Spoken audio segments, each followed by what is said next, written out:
Waalaikumsalam warahmatullahi wabarakatuh.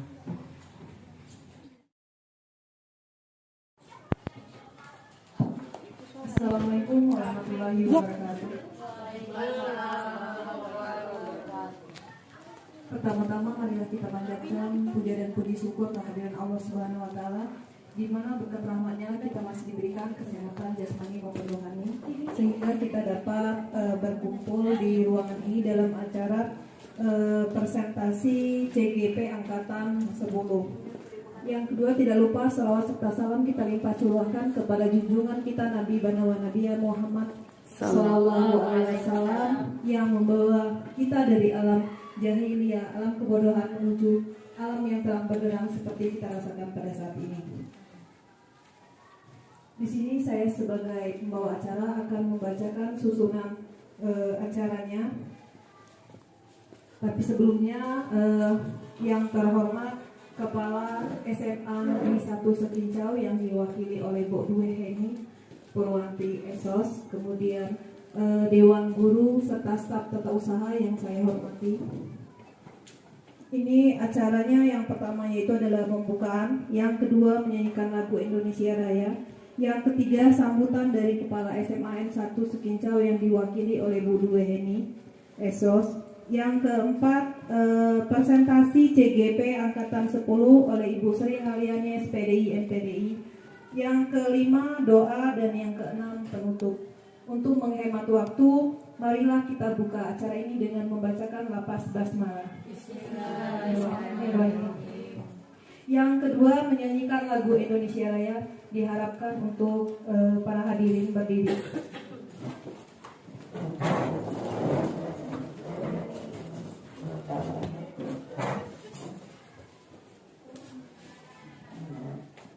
Hiduplah Indonesia Raya, 1, 2, 3. Indonesia tanah airku, tanah tumpah darahku.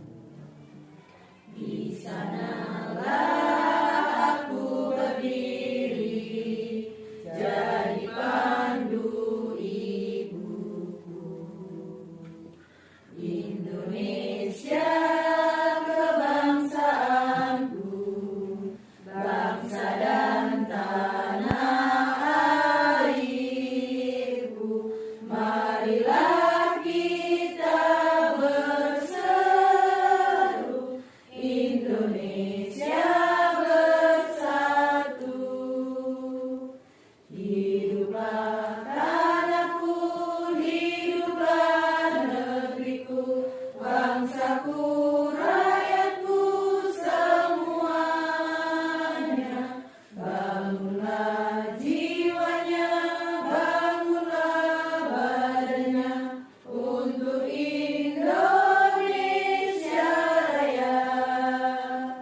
Indonesia Raya, merdeka, merdeka, tanahku, negeriku yang ku cinta. Indonesia Raya, merdeka, merdeka, hiduplah Indonesia Raya. Indonesia Raya, merdeka, merdeka, tanahku, negeriku yang ku cinta. Indonesia Raya, merdeka, merdeka, hiduplah Indonesia Raya. Hadirin dimohon duduk kembali. Acara yang ketiga yaitu sambutan Kepala SMA Negeri 1 Sekincau yang diwakili oleh Bu Dwi Heni Purwanti Esos. Kepada beliau dipersilakan.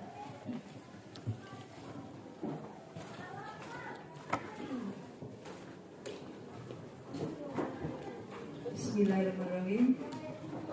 Assalamualaikum warahmatullahi wabarakatuh.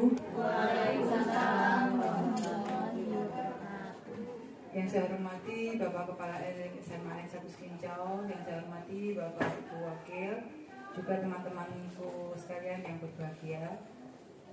Pertama-tama marilah kita bersama-sama memanjatkan puji syukur kehadirat Allah Subhanahu wa taala yang mana pada pagi hari ini kita bisa melaksanakan pertemuan dalam acara destinasi aksi nyata dari calon guru penggerak kita Ibu Sri Haryani.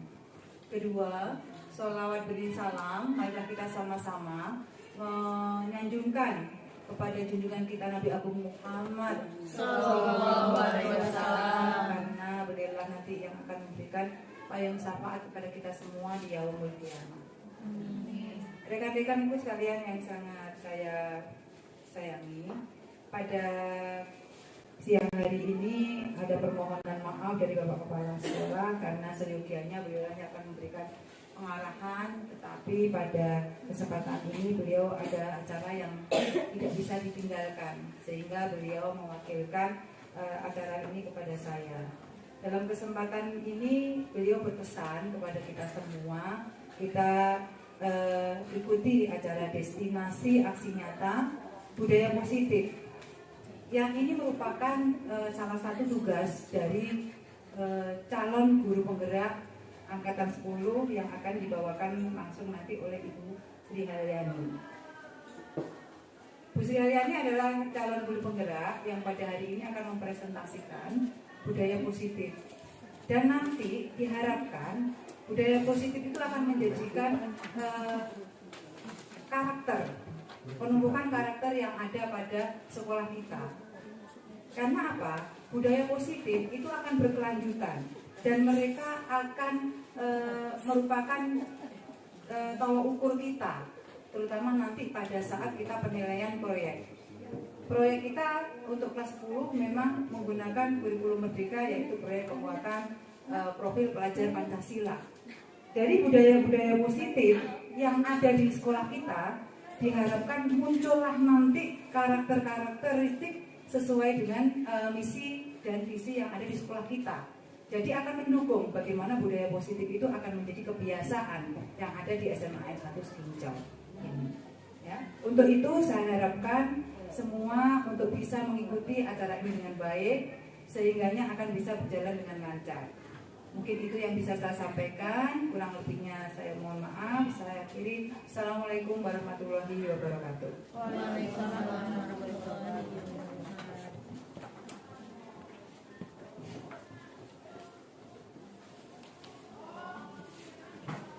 Terima kasih atas sambutannya kepada Bu Dueni. Acara yang selanjutnya yaitu adalah presentasi CGP Angkatan 10 oleh Bu Sri Haryani SPDI MPDI. Kepada beliau dipersilakan.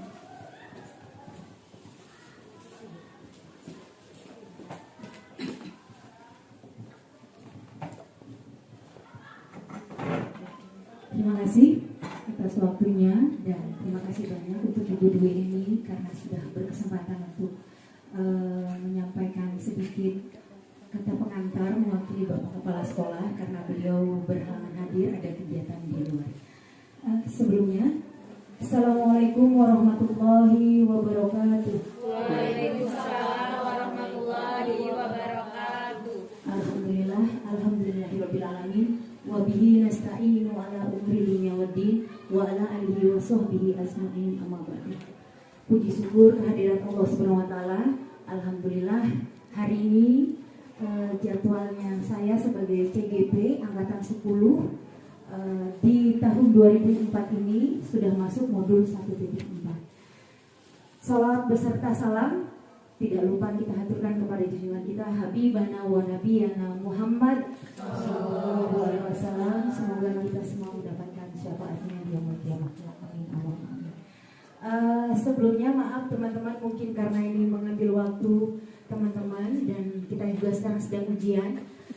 Sebelumnya salam dan bahagia Guru Bergerak Indonesia Maju.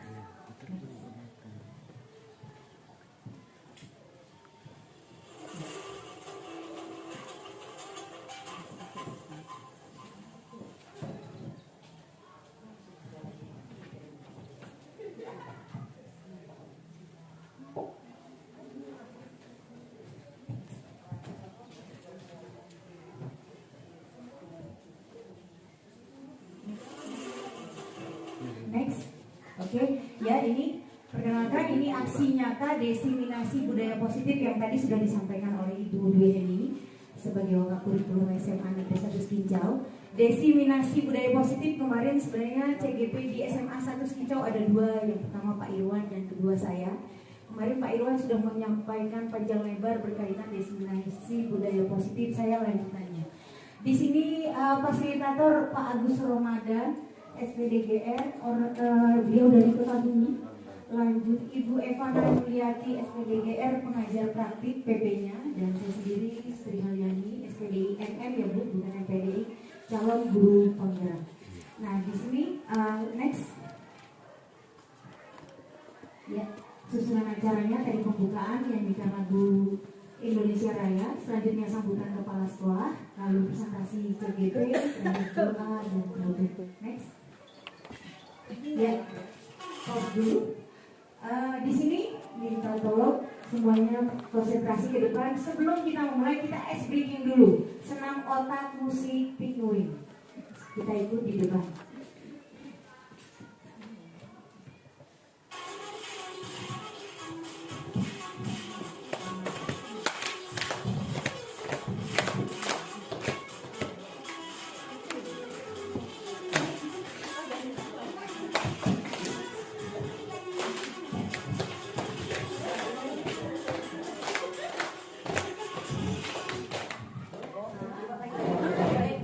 Gladi. Ya, baru gladi ya. Sabar.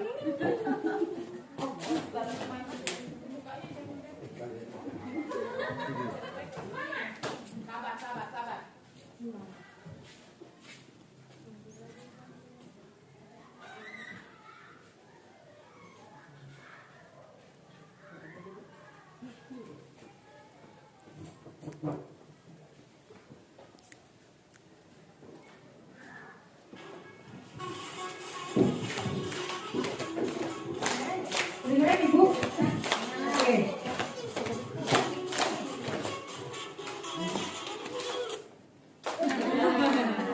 Ada gangguan sedikit sinyal.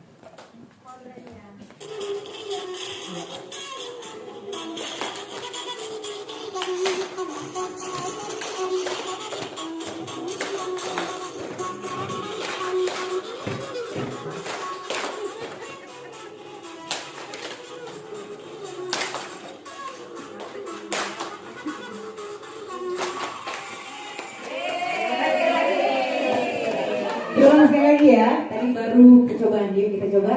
1, 2, 3. Semoga lancar ya ini. Ulang dari awal ya.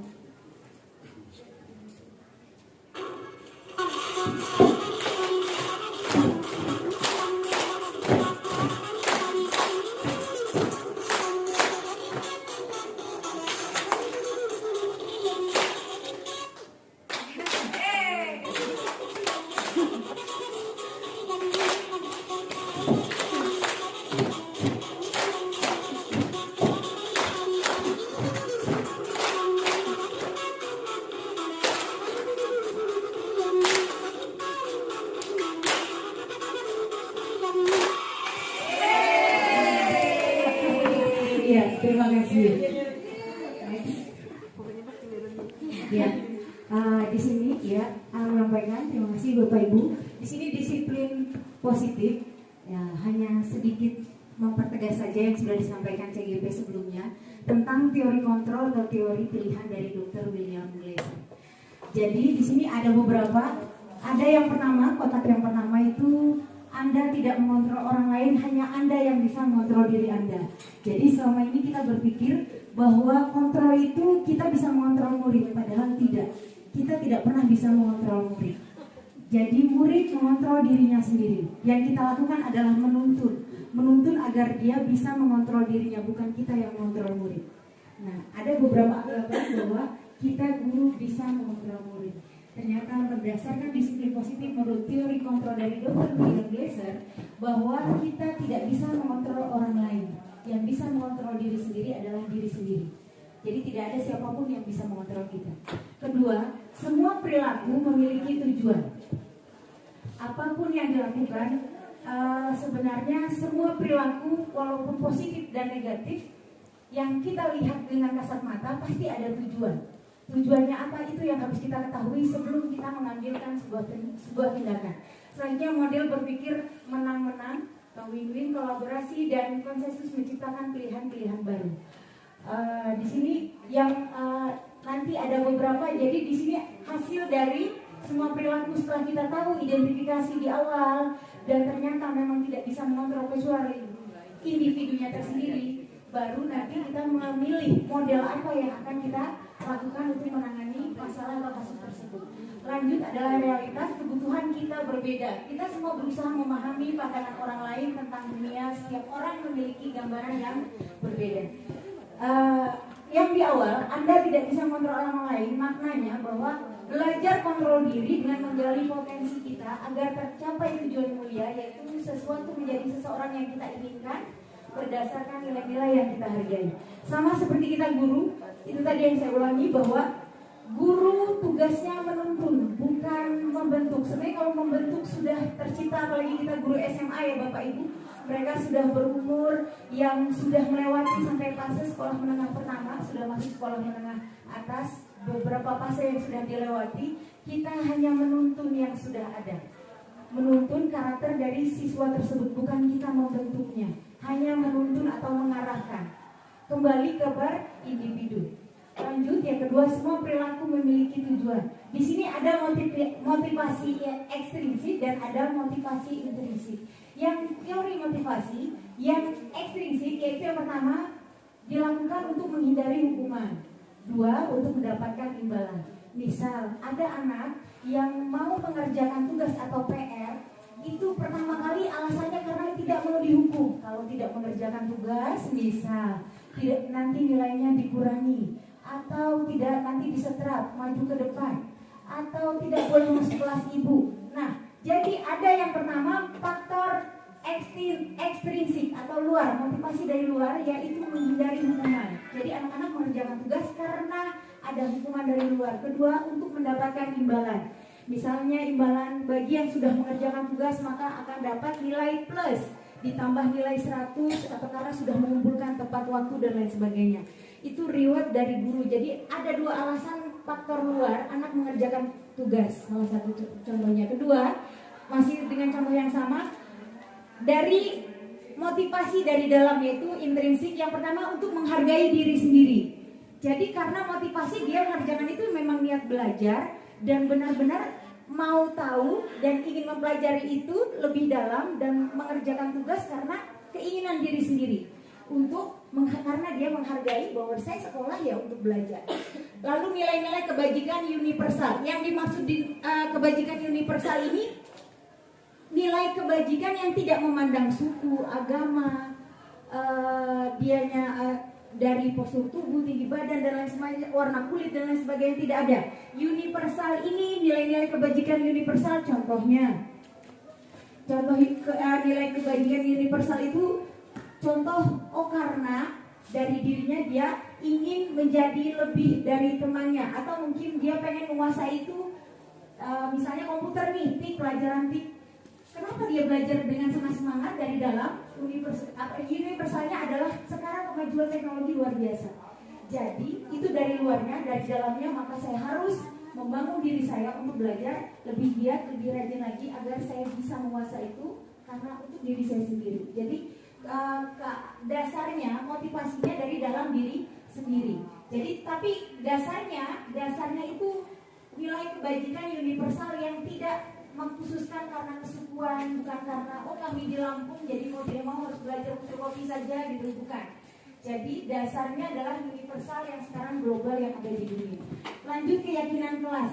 Motivasi keyakinan kelas, nanti kita pelajari keyakinan kelas, dan sebelumnya kita melanjutkan, kita akan mencoba sedikit keyakinan kelas di sini. Tentang keyakinan kelas itu beda dengan peraturan kelas. Kalau keyakinan kelas yang membuat peraturan adalah siswanya, kesepakatan dari kelas. Jadi siswa yang minta, misal contoh di kelas kita sekarang, kita membuat target materi hari ini 1 jam. Kedua, yang pertama, bolehkah, mungkin ada yang kedua, keyakinan kedua, boleh tidak memegang handphone? Bapak Ibu, kalau ketika sedang mendengarkan presentasi di depan, bolehkah tidak sedang searching handphone? Gimana? Ya, tidak boleh. Oke, yang lain gimana? Sepakat? Ya, itu contoh dua misal. Satu tadi 1 jam harus selesai, 2 selama kegiatan tidak menggunakan handphone. Jadi keyakinan kelas itu dibuat oleh diri sendiri. Misal ketiga keyakinan kelas misalnya, oh kalau ada hajat yang harus mendadak segera ditunaikan, panggilan alam, nah itu dimasukkan misalnya poin ketiga, izin untuk keluar ketika ada panggilan alam. Itu kesepakatan kelas.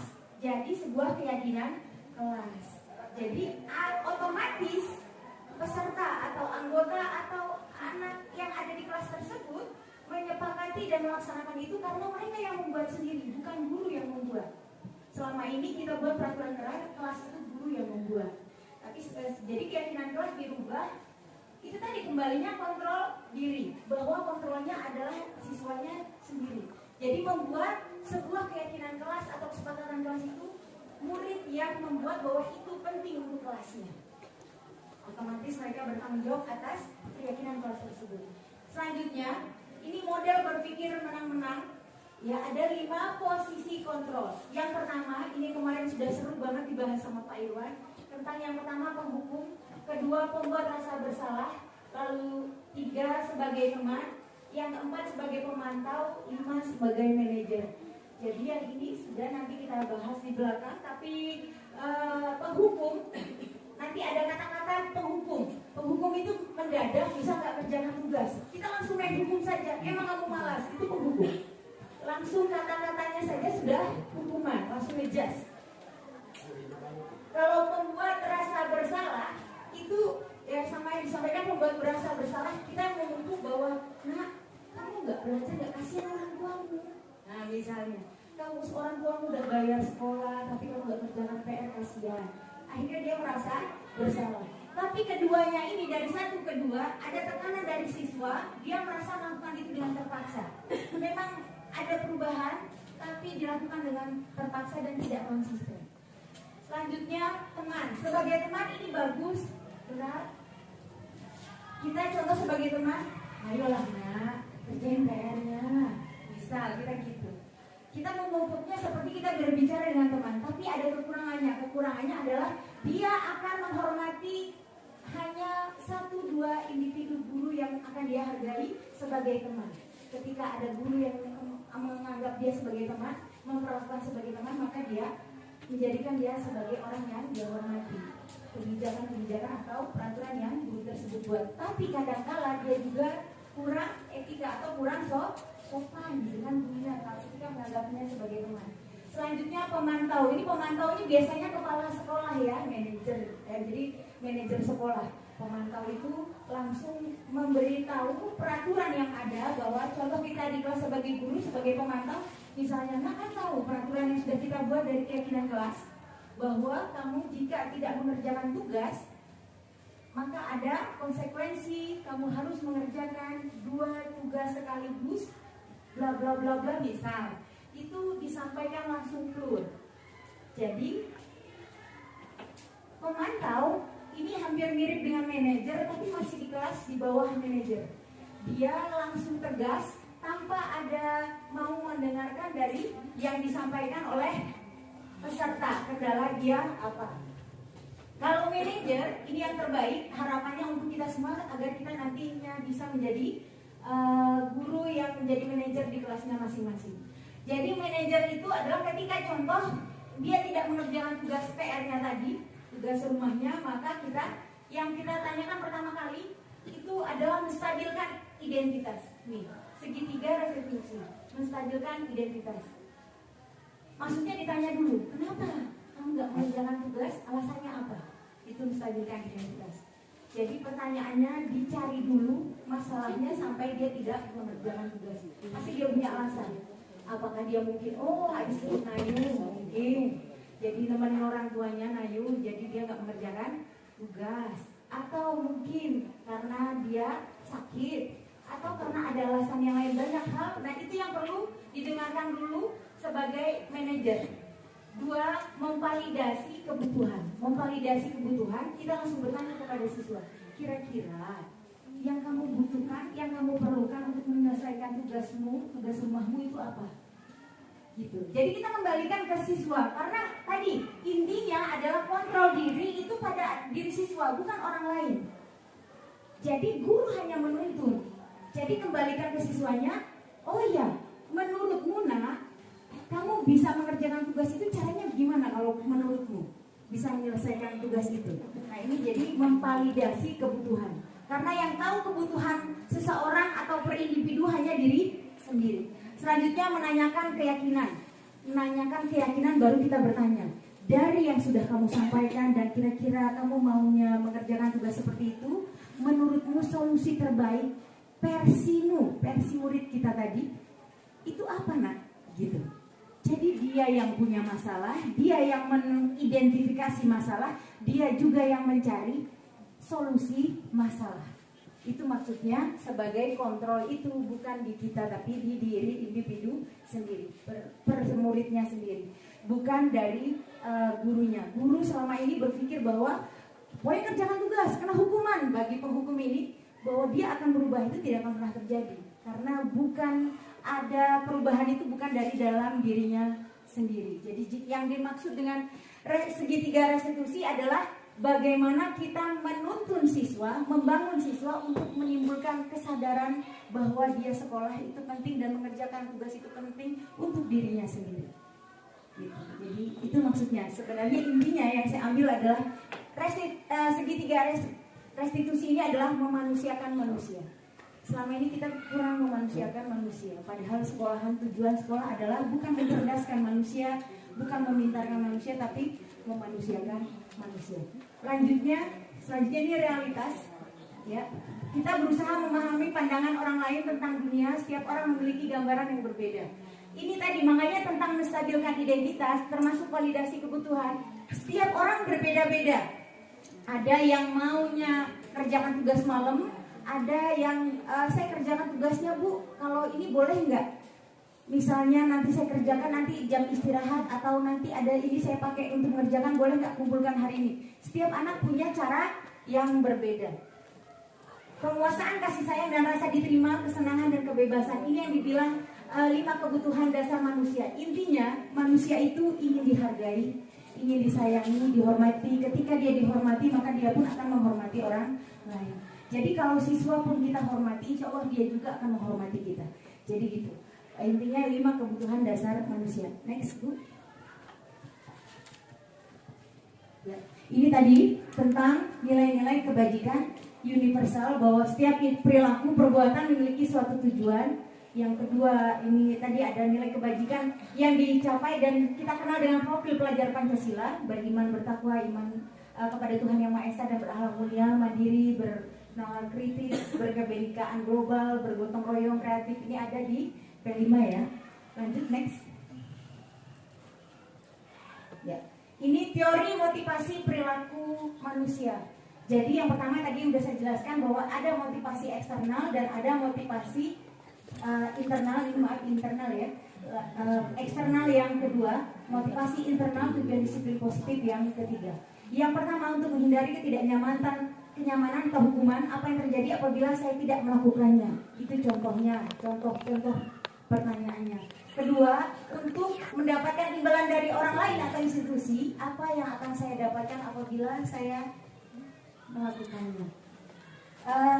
Selanjutnya untuk menghargai, ini yang motivasi internal, saya akan menjadi orang seperti apa bila saya melakukannya. Next. Ya, ini merdeka menurut Ki Hajar Dewantara. Merdeka belajar menurut Ki Hajar Dewantara. Merdeka itu artinya tidak hanya terlepas dari perintah, akan tetapi juga cakap buat memerintah diri sendiri. Jadi yang saya sampaikan tadi, contoh yang saya buat tadi, anak yang tidak mengerjakan tugas, kita sebenarnya membuat siswa itu memerintahkan dirinya sendiri. Bagaimana caranya tanpa dipaksa orang lain dia mau mengerjakan tugasnya, tanpa ada hukuman dari luar, ada faktor dari luar tidak, tapi dibuat itu faktor dari dalam siswa atau dari dalam muridnya untuk mengerjakan tugas tanpa ada paksaan oleh siapapun. Jadi merdeka itu tidak hanya terlepas dari perintah, tapi yang penting adalah perintah dari diri sendiri. Jadi intinya sebenarnya guru bukan membuat pintar, hanya menuntun siswa jadi pintar-pintar atau tidak kembali ke muridnya. Kita hanya mengantarkan, kita jembatan, dia mau lewat atau enggak, gitu. Jadi kalau dia bikin kalau ada orang wali murid yang mengatakan, wah guru tidak mencerdaskan anak saya, cerdas itu kembali ke siswanya masing-masing. Tugas kita memotivasi, ada namanya kodrat alam dan kodrat zaman. Nah kalau untuk siswa disebut kodrat alam, dia sudah ada gen sendiri dari orang tua dan dia juga sudah punya keahlian di bidangnya masing-masing yang sudah dikasih sama Tuhan itu sudah ada. Jadi kita tidak bisa memaksa, kita pelajaran 17 mapel lalu anak harus menguasai semua 17 mapel, itu tidak bisa. Pasti dia punya kelebihan di mapel, salah satu mapel di 17 mapel tersebut.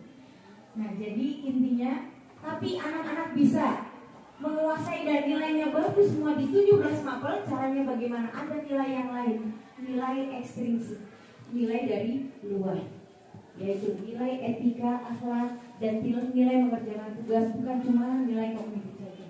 Next. Ya, ini 9 ciri-ciri restitusi. Yang pertama bukan untuk menebus kesalahan, namun untuk belajar dari kesalahan. Jadi ketika siswa salah, Bapak Ibu, kita punya kebiasaan ketika siswa salah, itu kamu salah, seolah-olah sangat fatal dan sudah tidak ada lagi perbaikan karena kesalahan. Padahal ketika dia berbuat salah, sebenarnya tidak pernah kita akan tahu, termasuk siswa itu tahu benar ketika dia tidak pernah belajar yang namanya salah. Ketika dia tidak pernah mencoba kesalahan, maka dia tidak pernah tahu yang namanya kebenaran. Jadi benar itu karena ada salah. Orang pintar karena ada bodoh. Bodoh itu sebenarnya bukan sesuatu yang gak bisa diajarkan. Bodoh adalah orang yang belum tahu, tapi pintar orang yang sudah tahu. Tapi selama ini bodoh itu diasumsi sebagai sesuatu yang buruk, dijudge sesuatu yang buruk. Kalau bodoh itu berarti negatif, padahal tidak. Bodoh itu maknanya adalah orang yang belum tahu. Tapi kalau sudah tahu disebut pintar.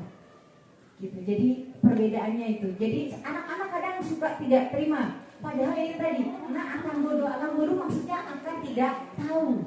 Tapi bahasanya disebut. Tapi selama ini yang disebut bodoh itu negatif, padahal itu baik. Artinya bodoh itu belum tahu. Kalau dia pintar sudah tahu. Selanjutnya memperbaiki hubungan. Nah, memperbaiki hubungan adalah ketika siswa melakukan kesalahan. Yang pertama kali tadi validasi identitas. Kita kenali dulu apa masalahnya. Kita dengarkan dulu.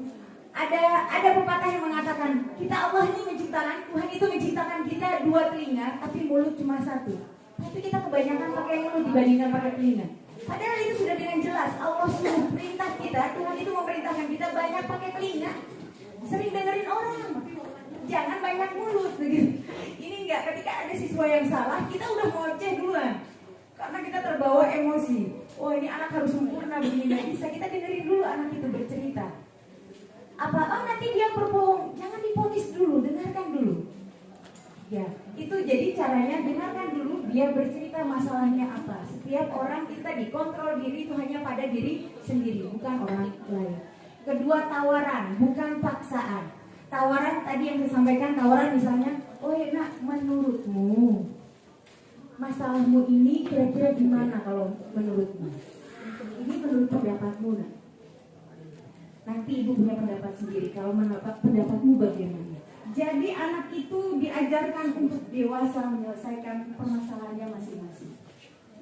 Kedua, restitusi menuntun untuk melihat ke dalam diri. Nah, ini yang disampaikan ketika tawaran itu, maka siswa akan melihat, oh saya seperti apa? Mengenal dirinya sendiri. Selanjutnya mencari kebutuhan dasar yang mendasari tindakan. Nah, ini mencari kebutuhan dasar, otomatis itu tadi yang disampaikan bahwa setiap murid memiliki kebutuhan dasarnya masing-masing. Ada anak yang maunya tidur jam 8 malam sudah tidur, tapi ada anak yang jam 11, jam 12 belum tidur, katanya belum ngantuk. Setiap anak punya kebiasaan yang berbeda.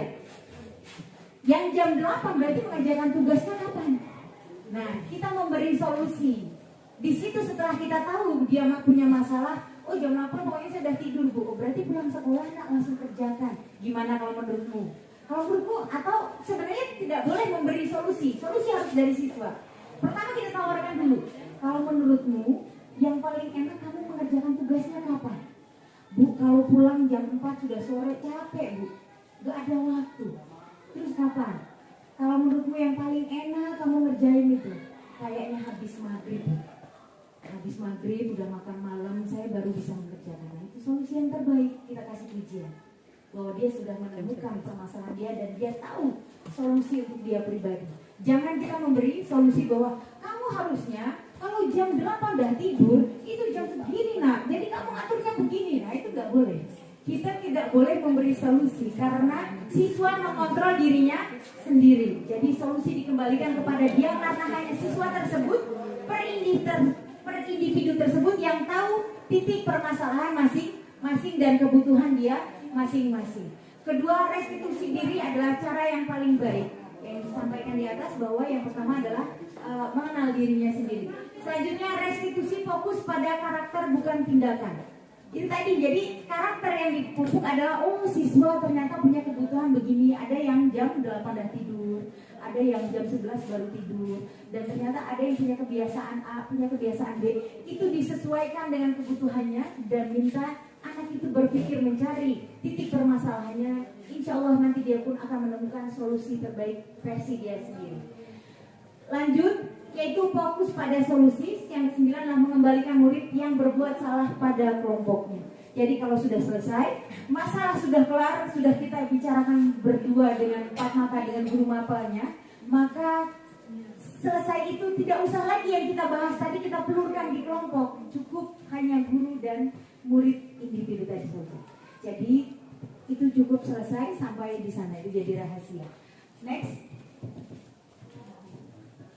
Ya, ini keyakinan kelas. Bapak Ibu tadi yang saya bilang ya, saya sudah memberikan contoh tadi, contoh keyakinan kelas yang disampaikan tadi. Sebelum kita masuk kelas, jadi beda keyakinan kelas itu bisa dibuat bukan cuma oleh wali kelas. Keyakinan kelas bisa dibuat oleh semua guru mapel. Jadi misalnya guru mapel di kelas itu ada 17 orang, maka 17 orang itu mempunyai keyakinan kelas masing-masing. Jadi selama ini berpikir bahwa keyakinan kelas itu miliknya wali kelas dan guru dan siswa kelas tersebut. Tidak, keyakinan kelas dibuat oleh seluruh guru mapel atau yang bertanggung jawab atas kelas itu. Ketika pelajaran saya agama, maka saya punya keyakinan kelas sendiri. Bahwa saya punya keyakinan kelas, kita sepakat A, B, C, D, F, G. Nanti yang guru matematika Bu Julita punya keyakinan kelas sendiri bahwa kelas saya harus begini, begini. Harusnya itu sudah dari bukan Ibu Julita yang buat, tapi berdasarkan keyakinan kelas dibuat di awal ketika awal masuk pelajaran. Itu bisa dibuatnya begitu. Dan kalaupun sekarang kita mau memulainya, nanti tahun ajaran baru insya Allah ya Bapak Ibu ya, karena kita sudah habis ini semester ini. Nanti kita buat keyakinan kelas per individu untuk guru mapelnya masing-masing. Sebelumnya ada CGP dari Ibu Dewi Indah Putri sudah mengajarkan tentang keyakinan kelas kepada wali kelas. Nah itu ternyata keyakinan kelas itu sudah kita praktekkan, alhamdulillah berhasil. Nah sekarang nanti insya Allah kita coba praktekkan buat keyakinan kelas per guru mapel. Jadi guru mapel punya keyakinan kelas masing-masing. Next. Ya, di sini mengapa tidak peraturan saja? Mengapa harus keyakinan kelas? Ya, di sini mengapa kita memiliki peraturan harus menggunakan helm bila mengendarai kendaraan roda 2? Ada yang bisa menjawab? Bu Julita? Mengapa kita memiliki peraturan harus menggunakan helm bila mengendarai kendaraan roda 2? Kenapa kita harus menggunakan helm bila mengendarai kendaraan roda 2? Ini memang seharusnya, karena helm itu adalah sebagai pelindung, terutama di bagian kepala, karena dari organ tubuh yang paling sangat rentan itu adalah kepala. Jadi kita harus memang wajib menggunakan helm, karena itu tadi sebagai pelindung kepala. Kemudian yang kedua itu untuk mentaati aturan tata tertib lalu lintas. Memang sudah dianjurkan seperti itu. Mungkin hanya itu Bu jawaban dari saya. Terima kasih banyak Bu Julita. Selanjutnya, mengapa kita memiliki peraturan 3M? Menggunakan masker, mencuci tangan, dan menjaga jarak 1,5 meter ketika kemarin sedang COVID ya. Ini contoh ketika COVID kemarin, pandemi. Itu kenapa ada peraturan, bahkan tertulis gubernur kita masing-masing, bahkan dari kabupaten kita pun ada surat edaran resminya dari bupatinya bahwa kita harus menggunakan masker, mencuci tangan, dan menjaga jarak 1,5 meter. Pertanyaannya, adakah yang bisa menjawab kenapa kita harus ada peraturan tersebut? Gimana Pak Irwan? Menjaga kesehatan. Oke, dari Pak Irwan menjawab itu intinya menjaga kesehatan. Yang ketiga, mengapa kita memiliki peraturan harus datang tepat waktu pada saat mengikuti pelatihan? Ya, Ibu Nik mungkin bisa bantu menjawab. Menurut saya untuk melatih kedisiplinan diri kita saja itu nggak hanya pas pelatihan ya, dalam segala acara apa saja kita perlu mendisiplinkan diri kita. Melatih kedisiplinan diri kita. Terima kasih Bu. Untuk mendukung motivasi intrinsik, kembali ke nilai-nilai atau keyakinan-keyakinan lebih menggerakkan seseorang dibandingkan mengikuti serangkaian peraturan-peraturan. Sebenarnya maksudnya, kalau peraturan itu dibuat dari atasan yang bukan karena kita yang membuat, mau tidak mau pakai masker, maupun pengap, walaupun kita nggak suka pakai helm terasa ngap ya, sesak napas kita terbiasa dibuka biar dapat udara, tapi karena itu sudah peraturan harus kita kerjakan. Dan contoh helm saja banyak peraturan tersebut yang tidak menggunakan. Karena kenapa? Karena itu peraturan, bukan dibuat berdasarkan kesadaran oleh diri sendiri. Coba kalau itu bukan peraturan, tapi gimana ya? Contohnya misalnya keyakinan kelas menggunakan helm. Nah, gitu. Jadi tapi kalau peraturan, itu peraturan pasti ada ya tidak menggunakan karena dia merasa bukan saya yang membuat. Diulangi bahwa kontrol diri itu dari diri sendiri, bukan orang lain. Next. Ya, selanjutnya budaya positif.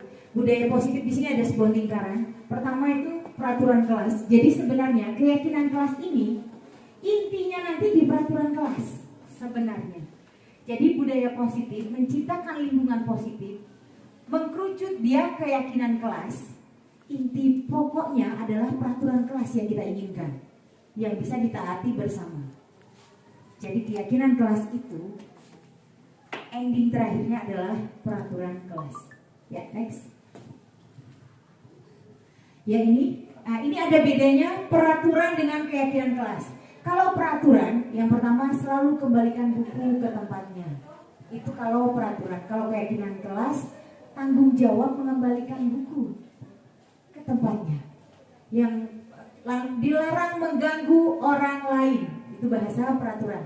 Tapi kalau keyakinan kelas, menghormati orang lain. Peraturan hadir di sekolah 15 menit sebelum pembelajaran dimulai. Kalau keyakinan kelas, menghormati orang lain, berkomitmen. Yang keempat, dilarang melakukan kekerasan. Di situ keyakinan kelasnya keselamatan, menghormati orang lain. Peraturan dilarang menggunakan narkoba, tapi kalau keyakinan kelasnya yang disampaikan Pak Irwan tadi itu kesehatan. Peraturannya bergantian atau menunggu giliran. Keyakinan kelasnya menghormati orang lain, bersabar. Peraturan selanjutnya gunakan masker. Kalau keyakinan kelasnya beda bahasa dengan peraturan, yaitu kesehatan, keselamatan. Kalau peraturan jangan berlari di kelas atau koridor. Sering kata jangan, menggunakan bahasa jangan di awal, sebuah kata larangan. Kalau keyakinan kelas, keselamatan, keamanan. Next. Ya. Perubahan pada modul 1.4 angkatan maaf ini salah titik 10 ya. Penambahan materi pada dihukum oleh penghargaan yang semula ada 5 unsur atau hasil riset menjadi 8. Yang pertama pengaruh jangka pendek dan jangka panjang, kedua penghargaan menghukum, tiga penghargaan mengurangi ketepatan, penghargaan tidak efektif, penghargaan merusak hubungan. Ini maksudnya penghargaan, kok penghargaan menghukum? Maksudnya itu dirubah bukan menghukum tapi sebuah motivasi, dirubah jadi sebuah motivasi. Next. Dihukum oleh penghargaan ini, penghargaan menurunkan kualitas, penghargaan mematikan kreativitas, penghargaan mengurangi motivasi intrinsik. Yang dimaksud dihukum oleh penghargaan itu tadi ini. Jadi sebuah diganti, bukan kata dihukum tapi sebuah penghargaan. Penghargaannya adalah ketika dia mengurangi hal-hal negatif dari dirinya. Ya, next. Selanjutnya ini tindakan guru. Yang pertama, contoh ada tindakan guru, di sini ada hukuman atau konsekuensi. Jadi ada dua di sini, ada perbedaan. Yang pertama, mencatat 100 kali di dalam buku kalimat, saya tidak akan terlambat lagi karena terlambat ke sekolah. Ini maksudnya konsekuensi atau hukuman? Oke, hukuman. Yang kedua yaitu lari mengelilingi lapangan basket 2 kali karena terlambat hadir di sekolah. Hukuman. Murid diminta untuk push up 15 kali karena tidak menggunakan masker ke sekolah. Sepakat hukuman ya. Menggantikan kertas tugas teman yang telah dicoret-coret. Konsekuensi.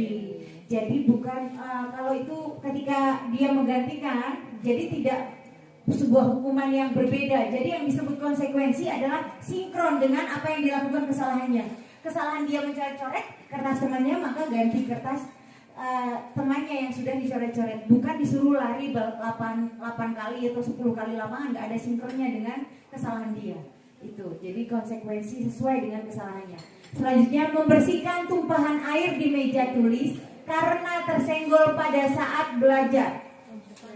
Konsekuensi karena sesuai dengan kesalahan dia menumpahkan, maka dia harus membersihkan atau mengelap meja yang basah.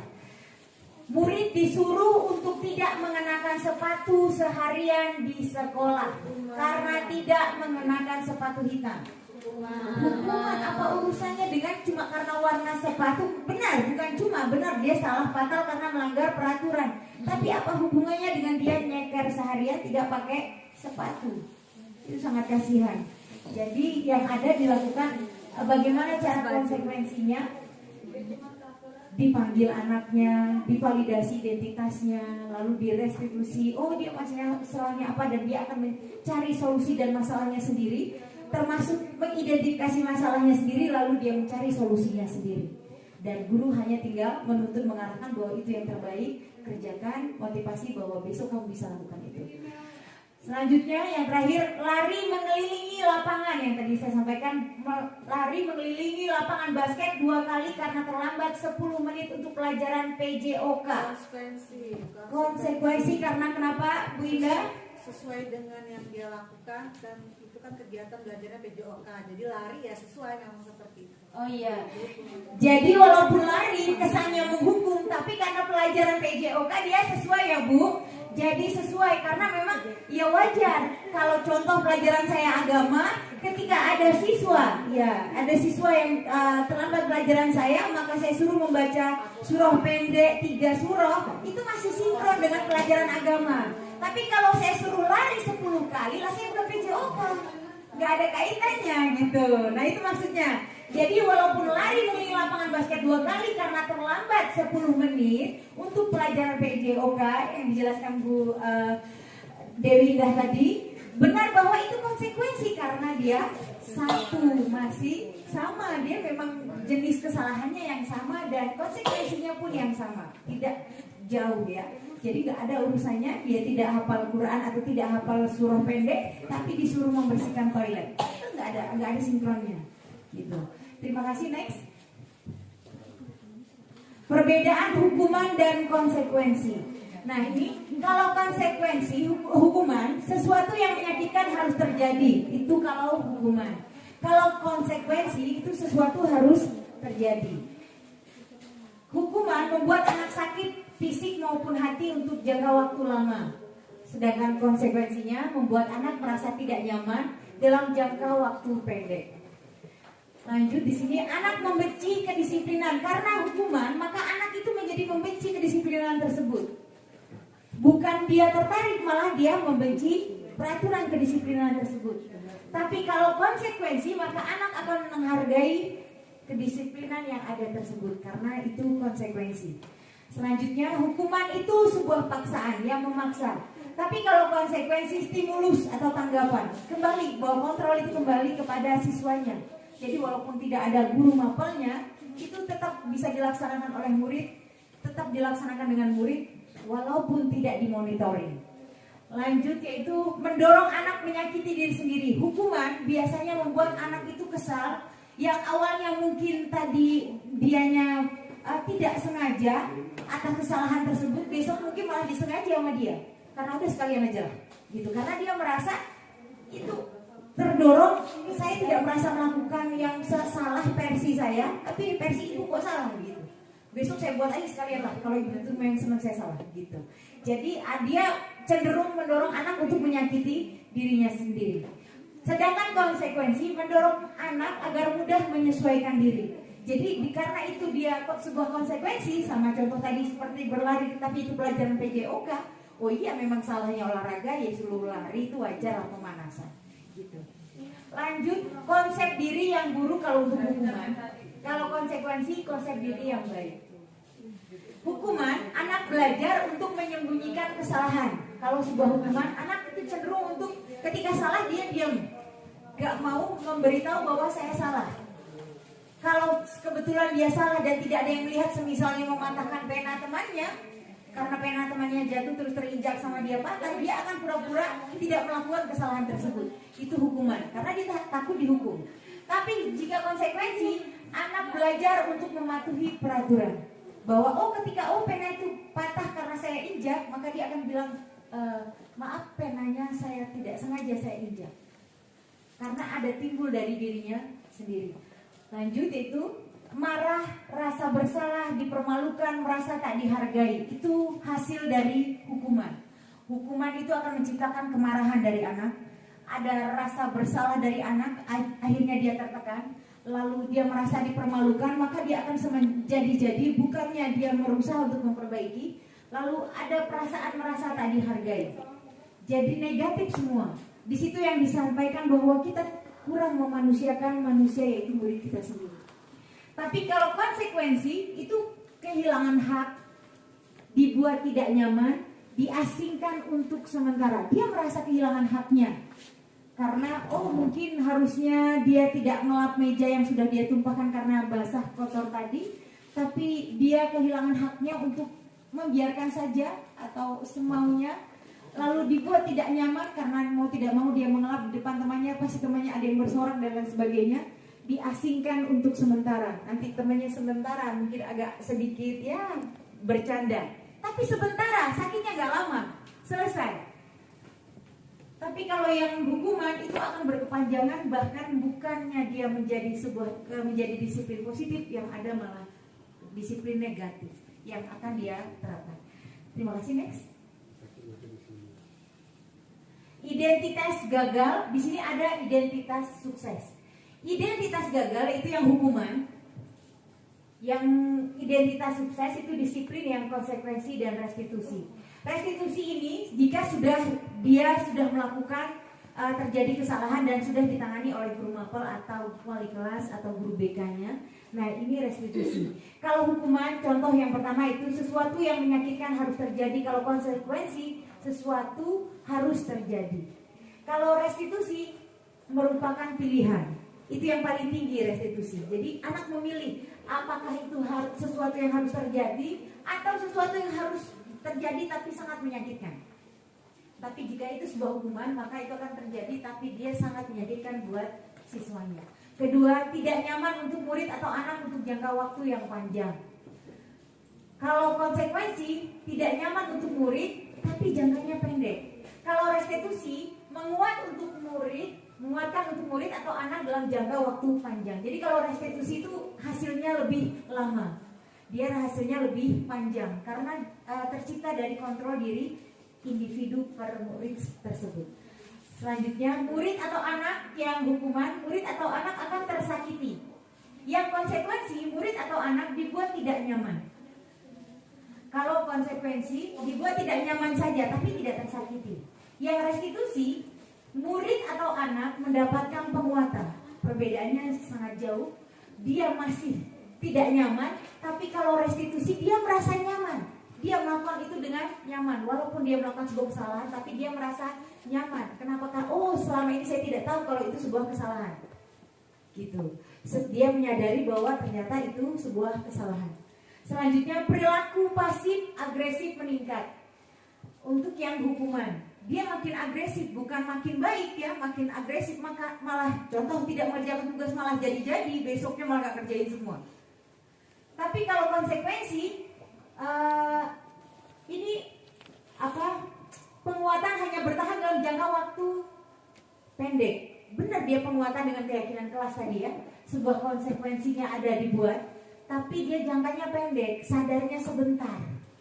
Tapi kalau restitusi itu masalah terpecahkan, sampai kapanpun dia akan ingat karena dia melakukan itu atas kontrol diri individu murid sendiri. Jadi karena dia melakukan itu, perubahan dia mengerjakan tugas atau tidak, dan dia menyadari mengerjakan tugas tersebut, itu karena dari dalam dirinya sendiri. Jadi walaupun tanpa monitoring dari orang tua atau dari wali kelas atau dari guru, siswa akan tetap mengerjakan tugasnya. Itu keberhasilan seorang guru ketika dia melakukan restitusi. Selanjutnya yaitu sistem tidak akan berjalan bila murid tidak takutin hukuman. Jadi hukuman itu tidak akan jalan kalau muridnya tidak ditakut-takuti. Tapi kalau muridnya ditakuti, nanti kamu begini, nanti kamu gak naik kelas, gitu ya. Saya ingat kemarin waktu Ibu Dewi Indah jadi CGP-nya dan saya mendengarkan dengan baik. Sampai sekarang saya masih ingat, dari sekarang saya juga mempelajarinya, bahwa benar ternyata sistem itu kalau hukuman itu hanya berjalan kalau digunakan kata ancaman. Nanti kamu gak naik kelas. Kamu kalau nggak mengerjakan tugas, nggak usah masuk kelas ibu. Nah itu. Jadi sistemnya tidak akan berjalan kalau tidak ada kata ancaman, kata tekanan. Tapi kalau konsekuensi memerlukan monitoring dan supervisi terus-menerus dari guru. Dia bagus, boleh yang konsekuensi. Sudah lebih baik dibandingkan hukuman. Tapi dia harus dimonitoring terus oleh orang tua. Orang tuanya di rumah ngecek dia mengerjakan tugas di rumahnya atau tidak, dan gurunya pun harus monitoring terus, ya ngecek terus bagaimana dan diulang terus bagaimana tugasmu, terus tidak berhenti. Tapi ini yang paling tinggi, restitusi. Restitusi itu kita menciptakan murid belajar bertanggung jawab untuk perilakunya, termasuk tugasnya tadi. Dia tanpa disuruh, tanpa diperintah.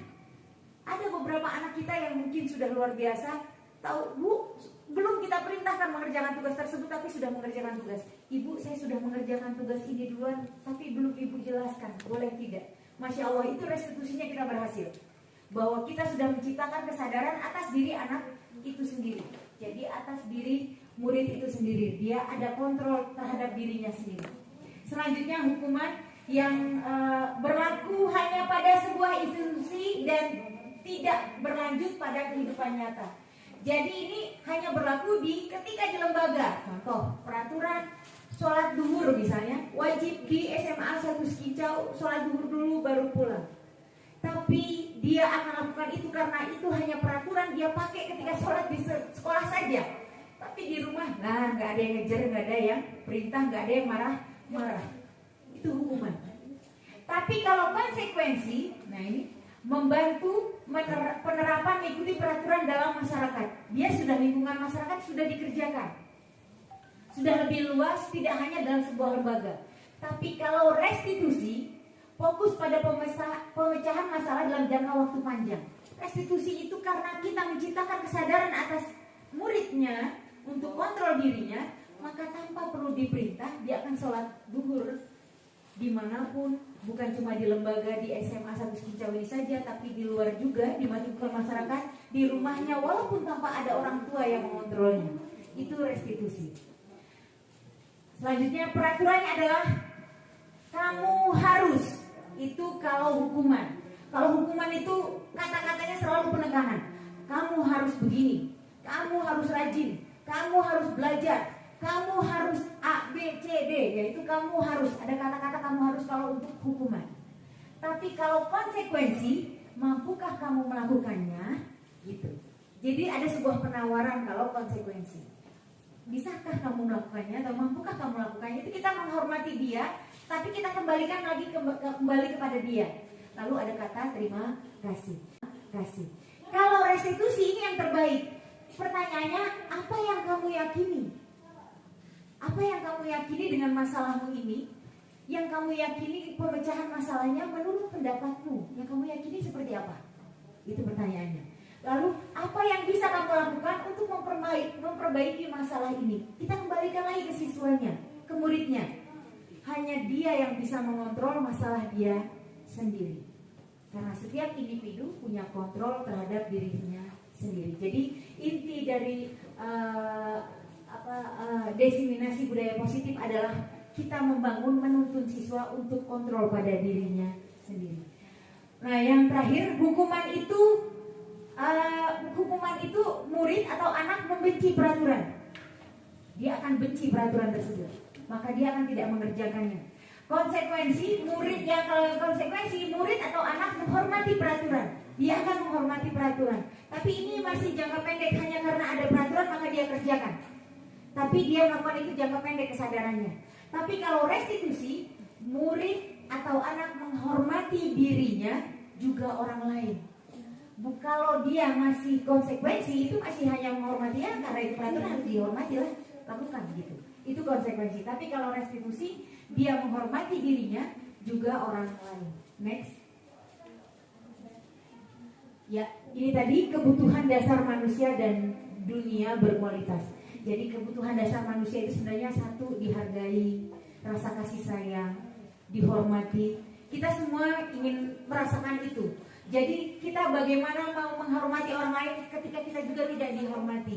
Dan kita pun tidak bisa menghormati orang lain ketika kita pun tidak bisa menghormati diri kita sendiri. Jadi sebenarnya guru itu pandai menuntun murid untuk mereka bisa menghargai atas dirinya sendiri, atas usahanya sendiri, atas apa yang sudah mereka lakukan. Tapi yang kita lakukan, saya kembalikan di awal bahwa tugas sekolah, tujuan pendidikan itu bukan cuma di Indonesia tapi dunia. Tujuan pendidikan adalah memanusiakan manusia. Jadi peraturan kalau kita buat terbentuk ujungnya, endingnya, tengahnya tadi yang kita buat lingkaran tadi sampai ke tengah yang warna merah, itu peraturan dibuat. Intinya adalah peraturan, endingnya, tapi kita buat dengan cara memanusiakan manusia. Next. Ya, ini kebutuhan dasar manusia tadi. Yang pertama, kasih sayang dan rasa diterima, belonging. Selanjutnya penguasaan, power. Lalu freedom, kebebasan, fun, kesenangan, bertahan hidup. Ya.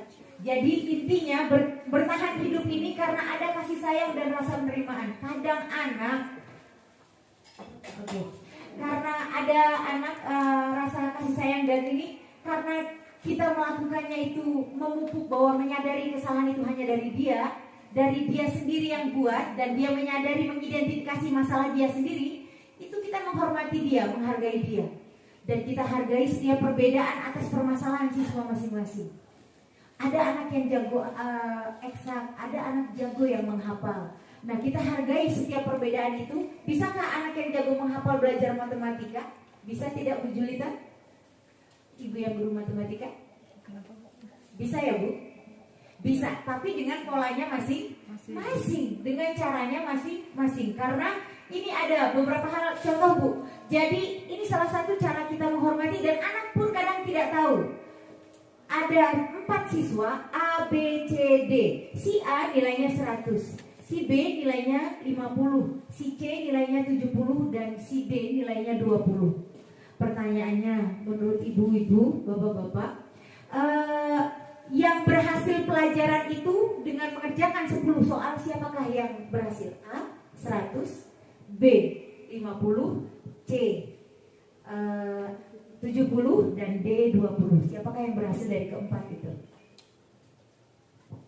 Buni? Yang mana, Bu, menurut Ibu? A, B, C, atau D? Yang 100. Yang 100. Oke, kalau menurut Bu Julita? Sama Bu, yang nilainya 100. Nilai 100, oke. Kalau menurut Bu Yuyut, yang berhasil yang mana Bu? Yang nilai 100 ya. Kalau untuk Ibu Dewinda? Yang 100 ya. Terima kasih. Ya, jadi nilai yang berhasil adalah yang nilai 100. Nah, itu pemikiran kita yang lama bahwa keberhasilan adalah nilai akhir. Padahal keberhasilan siswa bukan dilihat dari nilai kognitifnya saja. Kita menganggap 4 siswa tadi mengerjakan 10 soal yang sama dengan target yang sama, dengan cara yang sama, tapi dengan pola pikir yang berbeda-beda. Kita anggap yang berhasil yang nilai 100. Sebenarnya keempatnya berhasil, tapi dengan caranya masing-masing. Mungkin yang 20 jagonya bukan di pelajaran agama, tapi jago di pelajaran olahraga. Mungkin dia nggak jago di matematika, tapi dia mungkin jago di bahasa Inggris. Mungkin di bahasa Inggris dia 100. Yang 100 di matematika, mungkin di sana dia cuma 20 di pelajaran bahasa Inggris. Gitu ya. Jadi berhasilnya atau tidak adalah keempatnya sebenarnya berhasil. Yang 100 berhasil, yang 50 berhasil, yang 70 berhasil, dan yang 20 juga berhasil. Tapi dengan versinya masing-masing. Karena setiap orang punya kodrat alam namanya, yang Allah sudah ciptakan kita ini dengan kelebihannya masing-masing. Nah, itu yang tidak bisa dirombak, tidak bisa dirubah. Kita hanya menuntun, mengarahkan itu untuk lebih baik. Ketika dia punya keahlian di eksak, maka tugas Bu Julita untuk mengantarkan dia untuk lebih baik lagi. Tapi yang kurang, ya diantarkan, tapi ya semampunya saja. Kemampuan dia, jangan kita maksain bahwa semua harus 100, itu salah. Jadi kita yang memaksakan anak bahwa kita kontrolnya dari kita, tidak. Kontrol tetap pada siswa atau muridnya, per individu. Gitu. Jadi yang dari keempat tadi, yang berhasil adalah keempat siswa tersebut berhasil. Next. Ya, ini 5 posisi kontrol. Next.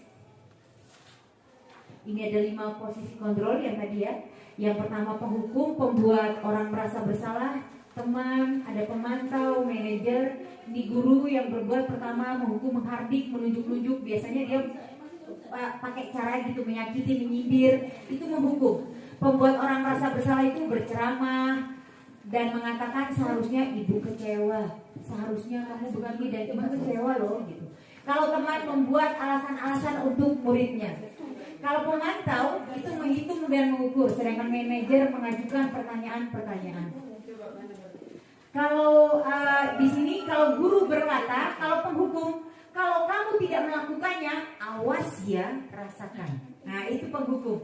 Tapi kalau pembuat orang merasa bersalah, kamu seharusnya, kamu sudah tahu, ibu lelah sekali mengatakannya, ibu stres nak, gitu. Nah itu membuat orang merasa bersalah. Itu kata-kata yang sering digunakan. Tapi kalau teman, kata-kata yang digunakan adalah, ayolah, lakukan demi ibu. Masa kamu tidak mau? Ingat tidak, ibu pernah bantu kamu. Jadi kita minta dia balas budi. Lalu pemantau di sini apa peraturannya? Kita mengingatkan peraturannya. Lalu kalau manajer, apa yang kita yakini dari keyakinan kelas yang sudah kita buat, apa yang bisa kamu kerjakan untuk memperbaiki masalah ini. Hasil penghukum, kalau untuk hasil dia memberontak, menyalahkan orang lain. Kalau pembuat orang merasa bersalah itu menyembunyikan, menyangkal, berbohong. Kalau teman ketergantungan dan pemantau menyesuaikan diri bila diawasi, sedangkan manajer menguatkan pribadi. Kalau penghukum kaitannya dengan dunia berkualitas, yaitu murid meletakkan guru di luar dunia berkualitas. Kalau pembuat orang merasa bersalah, murid meletakkan guru di dalam dunia berkualitas. Sedangkan sebagai teman, murid meletakkan guru sebagai orang yang sangat penting di dunia berkualitas.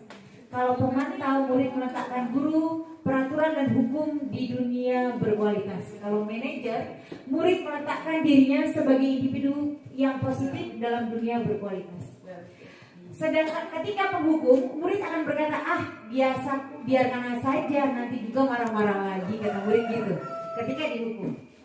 Sedangkan pembuat orang merasa bersalah, murid akan menjawab, maafkan saya Bu, maafkan saya Pak. Itu. Kalau teman, saya pikir Bapak atau Ibu teman saya. Ternyata begitu. Itu jawaban murid ketika diperlakukan sebagai teman. Tapi kalau pemantau, maka murid akan jawab, berapa banyak bintang yang saya harus peroleh atau nilai yang saya peroleh. Lalu berapa halaman yang harus saya tulis Bu atau Pak, begitu. Kalau dia manajer, ini karena menghargai diri sendiri, kata-katanya lebih enak didengar. Bagaimana caranya? Saya bisa memperbaiki keadaan yang sedang dia alami. Dampak murid kalau penghukum mengulangi kesalahan, tetap ya sama. Pembuat orang merasa bersalah itu merasa rendah diri. Kalau teman, dia lemah, tidak mandiri dan tergantung. Tapi kalau pemantau menitik beratkan pada sanksi atau hadiah untuk dirinya. Ini biasanya pakai ribet-ribet itu nggak baik ya. Selanjutnya kalau manajer mengevaluasi diri, bagaimana cara memperbaiki diri. Next. Ya, di sini pertanyaan-pertanyaan siapa yang menyatakan. Nah, yang pertama itu saya kecewa sekali dengan kamu. Ini masuk apa? Pembuat orang merasa bersalah ya. Lalu yang kedua, kamu tidak pernah benar melakukannya. Iya, benar. Nah, sepakat penghukum ya. Lanjut, ayolah lakukan demi ibu atau bapak. Teman ya, sepakat di situ. Apakah kamu mau mendapatkan stiker bintang hari ini? Iya, itu hadiah reward pemantau. Bagaimana kamu bisa menyelesaikan masalah ini? Manajer ya, ini kita kembalikan kepada siswanya. Kamu selalu yang paling terakhir. Ya, penghukum. Nah ini. Next. Ya, ini bergerak antara yang pertama peraturan pemantau, konsekuensi, hadiah. Jadi kalau yang selanjutnya nilai-nilai manajer memperbaikinya. Jadi rata-rata sebuah konsekuensi, hadiah, pemantau, peraturan ini jatuhnya masih model penghukum, pembuat merasa bersalah. Tapi kalau yang manajer tingkatannya adalah dia memperbaiki dari dalam dirinya sendiri. Contoh di bawah, kalau kamu tidak titik-titik, saya akan titik-titik pemberian sanksi. Jadi diberi hukuman untuk membuat tidak nyaman. Tapi kalau yang manajer, apa yang kamu yakini? Bagaimana memperbaiki masalah ini? Nah, maka memperbaikinya kiat berdua mendapatkan apa yang kita butuhkan. Jadi ada solusi dari gurunya, dari solusi pertama dari muridnya. Next. Ya, ini segitiga restitusi. Next. Ya, ini segitiga restitusi yang saya sampaikan tadi. Yang pertama validasi kebutuhan. Yang pertama menstabilkan identitas. Yang kedua validasi kebutuhan, baru menanyakan keyakinan. Jadi larinya ke sana ya. Jadi menstabilkan identitas dulu. Menstabilkan identitas itu yang pertama, setiap orang pasti pernah melakukan kesalahan. Itu yang kita pasang di mindset pola pikir kita masing-masing. Kedua, kamu bukan satu-satunya yang pernah melakukan ini. Agar anak itu mau terbuka. Jadi jangan ketika udah kamu memang tuh membuat salah ini, kamu gak pernah kerjakan tugas, enggak. Nah, kalau validasi kebutuhan, kamu tentu punya alasan mengapa melakukan itu. Pertanyaan yang sama misalnya berkaitan validasi kebutuhan, adakah cara yang lebih efektif untuk mendapatkan apa yang kamu butuhkan? Kita kembalikan ke siswanya. Nah, ini menanyakan keyakinannya, nilai-nilai apa yang telah kita sepakati. Setelah hasil diskusi, ngobrol, jadi dapatlah nilai yang disepakati apa. Kamu ingin menjadi orang seperti apa menurutmu? Menurut dia. Setiap anak pasti punya keyakinannya masing-masing. Kalau sekarang jangan kaget Bapak Ibu, misalnya ada anak yang pengen jadi content creator, ada yang pengen jadi YouTuber. Zaman kita dulu belum ada. Nah, sekarang sudah ada itu, dan jangan takut dengarnya, karena ya itu kodrat zaman. Yang masuknya sudah kodrat zaman, bukan kodrat alam lagi. Jadi sudah menyesuaikan dengan zaman yang terjadi saat ini. Next. Ini untuk membuat anak yang merasa gagal karena berbuat salah menjadi positif terhadap dirinya, yaitu dengan cara menstabilkan identitas. Guru berkata, berbuat salah itu hal yang manusiawi. Tidak ada manusia yang sempurna. Bapak atau ibu juga buat salah. Kita pasti bisa menyelesaikan permasalahan ini. Bapak atau ibu tidak tertarik untuk mencari tahu siapa yang benar, siapa yang salah. Bapak Ibu lebih tertarik untuk menyelesaikan masalah. Lalu kalau kamu menyalahkan dirimu sendiri terus menerus, apakah kamu bersikap baik pada dirimu sendiri? Jadi pertanyaannya adalah menggali dari siswa, memvalidasi identitas itu, mencari sampai detail dari dirinya sendiri. Next. Ya. Ini validasi kebutuhan, yaitu membantu siswa menggali basic need atau kebutuhan yang ingin dipenuhinya ketika melakukan kesalahan itu. Pada dasarnya, setiap tindakan manusia tujuannya adalah memenuhi basic needs. Apakah itu power, freedom, tadi love, belonging, fun, atau survival? Guru berkata, yang pertama, kamu bisa saja kan melakukan hal yang lebih buruk, tapi kamu tidak melakukannya. Nah, itu kita sudah ada penghargaan. Misalnya ketika anak bertengkar, sebenarnya dia bisa mungkin membalas dengan lebih kasar, tapi dia tidak lakukan. Dia menahan diri emosinya. Nah, kedua, kamu pasti punya alasan mengapa melakukannya. Kita tanya, kenapa kamu sampai ribut dan sampai bertengkar? Dia pasti punya alasannya sendiri. Apa yang penting bagi kamu? Kok kamu bisa ribut itu? Menurutmu yang penting apa? Sampai kamu melakukan keputusan tersebut. Kamu boleh tetap berusaha menjaga sikap itu, tapi tambahkan sikap yang lain yang baru. Maukah kamu belajar cara lain untuk mendapat yang kamu butuhkan tanpa harus memukul? Selanjutnya, apakah kamu bisa melakukan dengan lebih baik besok lagi? Nah itu ya. Next. Ya. Guru berkata, apa nilai yang kita percaya di kelas atau sekolah kita? Lalu nilai-nilai universal apa yang telah kita sepakati? Selanjutnya, kelas yang ideal itu seperti apa sih? Kamu ingin jadi anak seperti apa? Apa yang kamu rasakan ketika kamu melakukan itu? Dan kamu menjadi orang yang seperti apa? Next. Ya, ini ada sedikit video. Kemarin saya sudah melakukan restitusi terhadap Nadila kelas 10 4. Suaranya terdengar tidak?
Oke, terima kasih. Next, Bu. Ya, ini kasus kedua karena kecanduan gadget.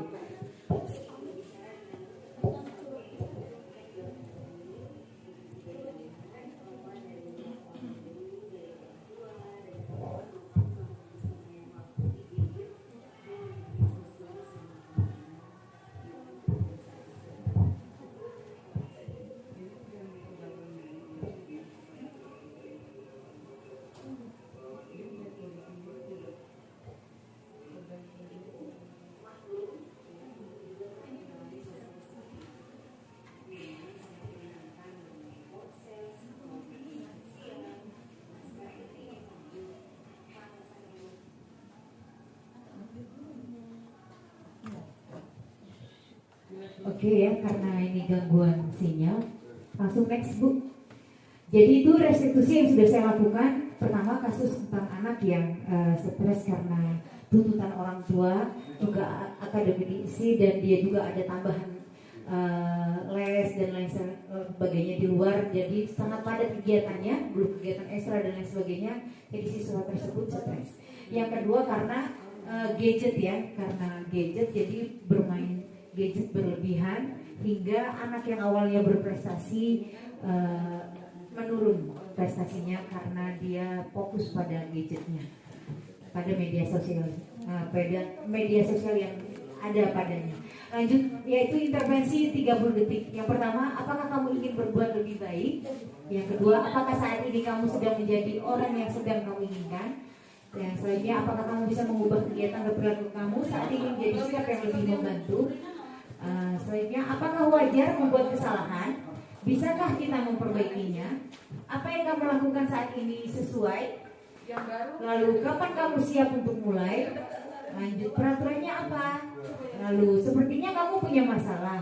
Saya bisa bantu apa? Nah, itu cara mengintervensinya begitu. Saat ini kamu seharusnya berbuat apa? Jadi tetap kita kembalikan ke siswanya. Tidak ada kata penekanan atau mengintervensi dengan cara bahwa kamu harus ikuti peraturan saya, enggak. Jadi dia yang punya peraturan. Apa yang bisa saya bantu agar kamu bisa melakukannya? Jadi sebuah penawaran. Selanjutnya, apakah saya bisa bantu kamu agar dapat segera memulai? Lalu, apakah tugas kamu saat ini? Kita kembalikan lagi ke siswanya. Bagaimana kamu ingin diperlakukan pada kegiatan ini? Bisakah kamu melakukannya? Yang terakhir, apa yang kamu inginkan? Peraturannya apa? Nah, itu jadi kita kembalikan ke siswa. Maka ketika dia melakukan itu atas kesadaran dirinya sendiri, maka dia akan melakukannya dengan baik dan konsisten. Next. Ya, terima kasih. Demikian, jadi kesimpulannya bahwa segitiga restitusi adalah, saya kembalikan di awal, bahwa kontrol diri itu per individu atau per murid. Jadi kembali kepada muridnya sendiri, bukan kepada guru atau pada kita sebagai manajer, bukan, tapi kepada siswa itu sendiri. Kita tidak bisa mengontrol orang lain. Sampai hari ini tidak ada orang yang dapat mengontrol orang lain atau kita bisa dikontrol oleh siapapun. Kitalah yang bisa mengontrol diri kita sendiri. Dan dari cara segitiga restitusi adalah penerapan dari yang disampaikan prinsip pendidikan di Hajar Dewantara. Intinya adalah bagaimana kita memanusiakan manusia. Gitu. Dan itu caranya itu, dan intinya orang hebat bukan karena dia tidak pernah berbuat salah, tapi orang hebat adalah orang yang tahu dia pernah berbuat salah dan dia menyadari kesalahan tersebut, tapi atas kesadaran dirinya sendiri, bukan dari orang lain. Gitu ya. Jadi jangan pernah takut salah, sampaikan ke anak-anak. Tapi yang kalian takuti adalah kalian tidak pernah mau tahu yang mana yang benar, hanya taunya yang salah. Jadi harus siap salah untuk bisa tahu yang disebut benar. Ya, terima kasih. Itu presentasi saya untuk diseminasi budaya positif dari SMA N1 Sekinjau angkatan 10 ya, untuk aksi nyata modul 1.4 budaya positif. Tentang berkaitan sosialisasi pemahaman dan pengalaman penerapan budaya positif di sekolah. Terima kasih banyak Ibu Dwi Heni dan rekan-rekan guru semuanya. Terima kasih banyak atas partisipasinya dan mohon maaf karena sudah menghabiskan banyak waktunya. Sekian dari saya, lebih kurang mohon maaf. Akhirul kalam, assalamualaikum warahmatullahi wabarakatuh.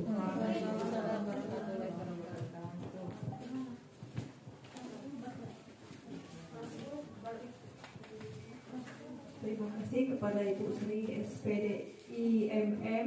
Untuk acara selanjutnya itu adalah doa yang akan dipimpin oleh Pak Andi Suhada. Pada Bapak dipersilakan.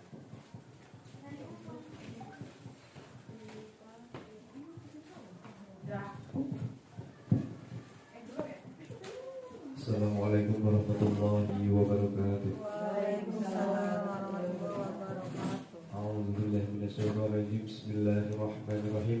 Allahumma shalli ala sayyidina Muhammad wa ala ali sayyidina Muhammad wa barik wa sallim. Alhamdulillahi rabbil alamin.